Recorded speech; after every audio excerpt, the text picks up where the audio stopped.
A gente sempre ouve falar de PIB, de crescimento econômico, mas será que é isso que realmente define uma vida boa ou uma sociedade justa? Parece que esses números não contam a história toda. Então vamos mergulhar nisso e dar uma boa questionada nas métricas que a gente usa para definir o que é progresso. E olha, essa dúvida não é de hoje. Mais de 2000 anos atrás, Aristóteles já mandava esse recado. Essa citação dele é perfeita para a gente começar. Basicamente, ele está dizendo que talvez o nosso foco em dinheiro, em crescimento, seja um foco nos meios e não no verdadeiro objetivo, que é, no fim das contas, ter uma vida boa. Para organizar nossa conversa, a gente vai seguir um caminho bem claro. Primeiro, vamos questionar nossas métricas de sempre, como o PIB. Depois, vamos dar uma olhada numa alternativa comum, a felicidade, e ver seus limites. E aí sim, vamos construir o entendimento da abordagem das capacidades e ver como ela muda tudo na hora de pensar em justiça. Então vamos lá, para a nossa primeira parte. Por décadas e décadas, o Produto Interno Bruto, o famoso PIB, foi o grande termômetro do sucesso de um país. Mas, será que ele realmente mostra como as pessoas estão vivendo? A mudança que pensadores como o Amartya Sen propõem é, na verdade, uma virada de chave fundamental. É parar de medir coisas, esses objetos inanimados, e começar a focar diretamente na qualidade e na liberdade que existem na vida das pessoas. É trocar os meios pelo verdadeiro fim. E esse slide aqui ilustra essa desconexão de um jeito muito forte.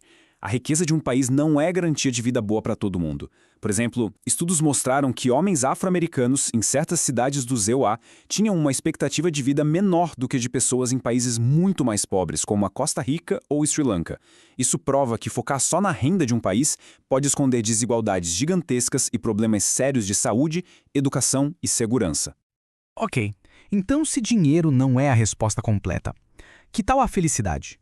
Muita gente defende que o objetivo de tudo deveria ser maximizar a felicidade das pessoas. Parece fazer sentido, né? Mas essa abordagem também tem lá suas armadilhas. E aqui é que o negócio fica complicado. O que acontece quando a privação é tão grande, tão constante, que as pessoas simplesmente se adaptam a ela? A mente humana é incrível nisso, em se adaptar, mas essa resiliência pode acabar escondendo problemas sociais gravíssimos. Esse fenômeno tem nome: preferências adaptativas. É quando alguém, numa situação de muita dificuldade, ajusta seus sonhos e desejos àquela realidade dura, aprendendo a ser feliz com o pouco que tem. E aí mora um perigo enorme para políticas públicas. Se a felicidade for nossa única métrica, a gente corre o risco de olhar para essa adaptação e achar que está tudo bem, ignorando a injustiça e a falta de oportunidade real que estão ali por baixo. Uma sociedade pode até parecer feliz na superfície, mas ser profundamente injusta. Bom, é exatamente por causa desses problemas que o Sen propõe uma alternativa, uma mudança total de foco. Sair da riqueza ou dos sentimentos para olhar para a liberdade de verdade, a liberdade substantiva que as pessoas realmente têm. E aqui a gente chega no coração da ideia, a abordagem das capacidades. A proposta é uma virada de chave.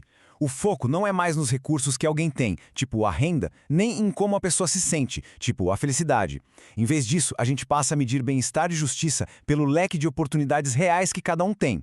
É sobre o que uma pessoa é, de fato, livre e capaz de fazer e de ser na vida.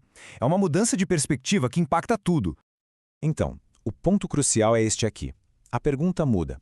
Em vez de perguntar sobre posses ou sobre estados mentais, a gente começa a perguntar sobre a liberdade efetiva que cada um tem para construir a vida que acha que vale a pena. Para entender isso na prática, esse exemplo do Kim é ótimo. Olha só, no cenário A, o Kim escolhe ficar em casa.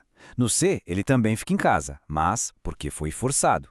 O resultado final é o mesmo, ele está em casa. Mas a liberdade é completamente diferente, né? O cenário C viola tanto o processo, porque ele não escolheu, quanto a oportunidade, porque as outras opções foram tiradas dele. E essa distinção nos leva para um motorzinho dessa abordagem. Vamos separar o que é potencial do que é resultado, o que é oportunidade do que é a ação que de fato aconteceu. Aqui a gente precisa definir dois termos-chave. Funcionamento é aquilo que uma pessoa de fato é ou faz. Capacidade é o conjunto de todas as coisas que ela poderia ter escolhido ser ou fazer. É a diferença entre o que se realiza e o que se tem a liberdade real de realizar. Esse exemplo clássico deixa tudo cristalino. Uma pessoa que jejua por uma causa e uma pessoa que passa fome por pobreza têm o mesmo funcionamento. As duas estão desnutridas, mas as capacidades delas são de mundos diferentes. Uma tem a liberdade de comer e escolhe não fazer isso. A outra simplesmente não tem essa escolha. E essa mesma lógica se aplica a muitas outras coisas, como a cultura. O resultado final, adotar novos costumes, pode ser igual nos dois casos. Mas a diferença entre ser forçado a abandonar a própria identidade e escolher livremente se integrar é gigantesca. A liberdade de ter escolhido tem um valor nela mesma, não importa o resultado. E aí, com essa base toda, a gente chega no ponto principal. Tá, mas por que isso tudo importa na prática? Como essa nova lente não é só um papo filosófico, mas sim uma ferramenta poderosa para a gente repensar a justiça, a pobreza e o desenvolvimento. O pulo do gato está aqui. Pobreza não é só falta de dinheiro. Duas pessoas com a mesma renda podem ter capacidades totalmente diferentes por causa da idade, da saúde, do lugar onde vivem ou até das regras sociais da sua comunidade. A capacidade de transformar dinheiro em uma vida boa varia demais de pessoa para pessoa. E em nenhum lugar isso fica mais claro do que na questão da deficiência. Mais de 600 milhões de pessoas no mundo enfrentam o que Sen chama de desvantagem de conversão. Elas precisam de mais recursos para conseguir as mesmas coisas básicas que uma pessoa sem deficiência. Esse gráfico de um estudo no Reino Unido é chocante. Se a gente só olha a renda, a taxa de pobreza para famílias com alguém com deficiência era de 23%.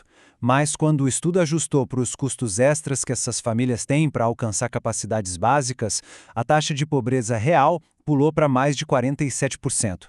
Ela mais que dobrou. Adotar essa abordagem muda o jogo todo. Pobreza deixa de ser só renda baixa e passa a ser privação de capacidade. Desenvolvimento deixa de ser crescimento econômico e passa a ser expansão das liberdades humanas. E sustentabilidade não é só manter nosso padrão de vida, mas garantir que as futuras gerações também tenham a liberdade de escolher as vidas que elas querem viver. E assim, a gente termina com uma questão para levar para casa. Se o objetivo é expandir a liberdade real das pessoas, a pergunta que a gente tem que se fazer não é sobre crescimento ou felicidade, mas sim sobre quais capacidades, quais liberdades fundamentais são essenciais para que todo mundo possa construir uma vida que tenha razão para valorizar.